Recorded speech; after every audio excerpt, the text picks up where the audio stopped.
Welcome to another episode of Dolphin Origin Stories, where we meet up with and discuss with students, faculty, staff, alumni, and so much more to talk about how they became dolphins. I'm your host, Nick Durst, and today I'm joined by a very special guest, Akeem James. Akeem works here. He's an alumni here as well. Akeem, first and foremost, welcome to the show. Let everybody know what your current position is here, and if you can't tell, it's on this issue. Firstly, thank you, Nick. I appreciate you for being on the show. I currently work for the ASAP program for CUNY. I'm the recruitment and outreach coordinator. So basically, it's my job to round up students and get them to the ASAP program. All right, so let's turn the clock back here. Okay. Because you were a student here. Yes. But before you were a student here, you lived a whole nother life. Yes. A lot going on. So talk to us about your pre-CSI days and ultimately how you ended up being here as a student. So interestingly enough, I started out as a dragon. I went to CSI High School. I was actually went for an open camp, basically an open school, open house. And it was on campus. Eventually went to CSI High School. Eventually, when it was my time to graduate, decided to go to the Army, give a little bit of time to Uncle Sam. And when I got out, I didn't really know what I wanted to do. A lot of people kept pushing, go to college, go to college, go to college. And the only college that made sense for me was CSI. So it's like, you know what? I think I'll take whatever talents I've rounded up, during my time in the Army, and I'll try my hand at college. And honestly, it worked out. I'm here. All right. And we have a really strong veterans program here, right? Yes. So why don't we talk about that for a little bit? Well, I would definitely say my entry into CSI was heavily guided by the people I met in the VSO, like Laura Scazzafavo, mentors like Dominic, who else? Meadows, a few other guys, Jancy. Those guys really kind of took me under their wing, let me know how to adjust to college while still keeping some of that same discipline I learned in the Army. And of course, I've gotten to do a lot of things because they were my base. They were like my area to start from and allow me to branch out. So how long were you in the Army for? I was in the Army for about 2.5 years. Got out medically. At that point in time, didn't really know what I wanted to do because I thought I was going career, but life throws your curveballs at times, so it wasn't too bad at it. All right, so you come up here at CSI. How did you decide on what you wanted your major to be? Well, interestingly enough, while in the Army, I had met an individual.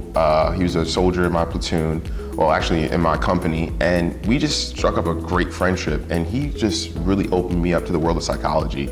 Like, he was that battery in my back, and then after I got out, I just had a love for it. Like, I would look up videos on YouTube and stuff. So when I decided to enter college, I was like, psychology is my major. Like, there's just no other option for me. Okay, so you're here, you're doing the psychology stuff. You're also working and living on campus. So yes. Tell us about that experience. Well, that was interesting because, like I said, when I got here, it's a commuter school. Everyone knows CUNY's commuter. But I still wanted that traditional college experience. And I never forget, I saw a flyer at the Veterans Office for RAs.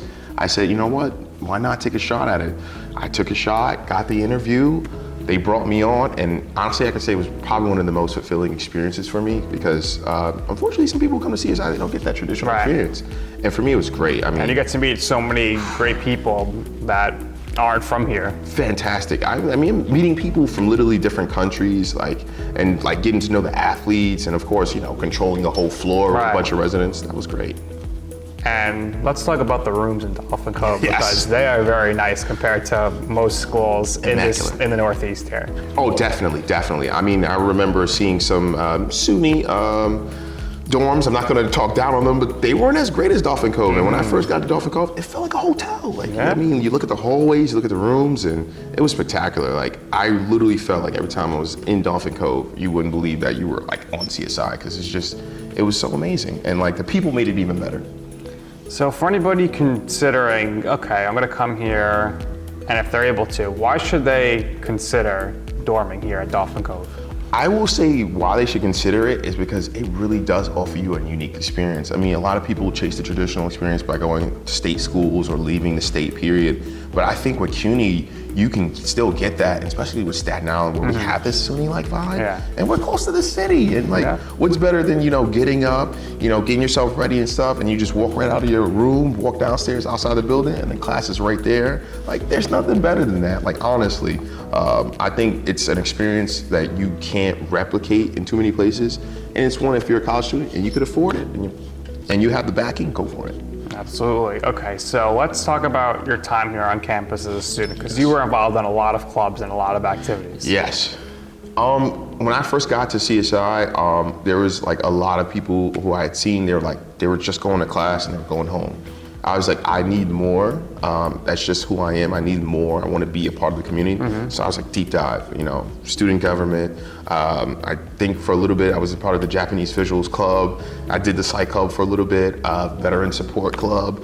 I tried to put my hands in everything, a student leadership retreat, because I didn't want to leave CSI feeling like I didn't get to do the type of college things that people were talking about. Yeah, so you did it all. How'd you balance it all with your school schedule and the RA schedule? It was rough at first. I definitely will say like it wasn't all on me. Mentors like Katie Kaminsky, a guy who used to work here, Michael Williams, and definitely other people had looked out for me, put me in the right position, told me what I needed to focus on and what I needed to let fall to the wayside, and that really helped because sometimes people think it's an individual journey, but it's not. It's definitely a journey where the people supporting you are going to be along with it for you. Absolutely. Okay, so you graduate. Yes. Class of 2023. Huge accomplishment for you. Huge. But you weren't done with CSI. No. Right? You're here for the long haul. So talk to us about how you ended up getting employed here at the college. So, okay, this is obviously not the traditional way about going. I don't recommend this. So it was senior year. I knew I wanted to go to grad school, but I didn't know job-wise what I wanted to do. So I took a work study with the Office of Accessibility Services. Shout out to those guys, they did so much for me. And just getting to work on campus gave me the motivation. So when the admissions office said, hey, we're hiring a CA, we need some money, I put my name in the hat, did a good interview, what I thought, and I got myself in there. And then it allowed me to really start to respect the faculty and staff, because when you just see it from the student side, you take it for granted. You don't know the hard work that other people put in to give you the experience. So I truly treasured that, and it allowed me to see that, okay, I can be in this space and I can do more for myself, and I can also do more for the students as well. So I think it's been really rewarding making my entry into higher ed. All right, so talk to us about the transition to your current role. Okay, so my current role is a little bit different from where I was before, but it's still a little same because I did do for a small time. Thank you to Sean Walsh over at Sean's the best. Yes, he is the best at New Student Programs. Allowed me to become a recruiter for a little bit of time, and that just gave me the confidence to be able to say, okay, I can go out to someone who doesn't know anything about what I'm pitching them and feel confident that I could get them aboard. And going to high schools, going to meet with certain administrators from different schools gave me the confidence. So I heard ASAP needed a recruiter, and I was like, hey, I know I can do it. And I said, why not? And the most important thing was I felt like I was a people person. That's what helped me the most. So talk to us about what you have to do for ASAP for recruiting. You're going to schools, like what's the recruiting process? Zoom calls, what's it going on? The recruiting process is multifaceted. You could either go in high schools, you could be on a Zoom call. We've started working more on high schools, and we really started working on interdepartmental relationships, because I think that's really key. We're not gonna go far without the help and support of our fellow colleagues. So that's been big, and did vary different types of students, whether it be athletes, whether it be students who are in honors programs, whether it be students who are just coming back to college and they're more considered like adult learners. So we've tried our hand at many different things, but I would say for right now, the biggest thing that's been helpful for us is going out into the high schools, putting it ASAP out there in the community for Staten Island. So that's been big. So for people who aren't aware, what exactly is ASAP? What does the program do? Okay, so ASAP, in a nutshell, I always like to say, is basically an opportunity to push you forward. We're all about making sure students get their bachelor's and their associates. And the way we do that, we provide benefits. Like, just think of us like, a navigation system. We're just literally, you got your destination, we're just helping you get there. So we provide textbook assistance, tuition assistance for qualified students. We're gonna give you an advisor. We're also gonna give you access to a career specialist. And most of all, I think what's really big in New York City, we're gonna give you some help for transportation. So you can't beat that. So that's the sales pitch right there. So it worked out for you, and it works out for many students. Oh, many students. You got a lot of perks, a lot of benefits being an ASAP for sure. Oh, definitely. So Akeem, right now I want you, as someone who is in this position, look at the camera. I want you to tell everybody out there who is considering potentially working here as an employee why this is a great place to work. Why this is a great place to work, I'm gonna say it's because of the people. Like, don't get me wrong, I love this campus, but the people really make it worth it.